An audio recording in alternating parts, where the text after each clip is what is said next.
6 homes i 5 dones de la comarca aniran a les llistes d'Esquerra Republicana de Catalunya per a les properes eleccions autonòmiques.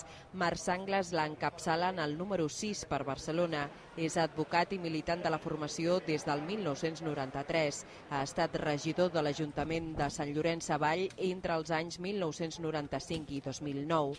Actualment és secretari nacional de Política Municipal d'Esquerra. Sanglas espera que el seu partit reculli el vot útil de l'independentisme i continuï sent la tercera força de la comarca en nombre de vots al 28N.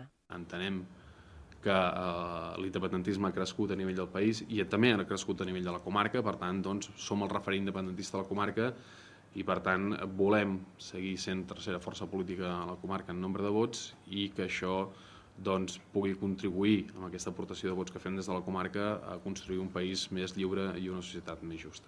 Segons Sanglas, la llista de les persones de la comarca és paritària i amb molta representació del món local. Al llarg de les properes 11 setmanes de campanya, Esquerra desenvoluparà el seu programa que, segons avancen, serà proper i donarà resposta als problemes reals de la ciutadania.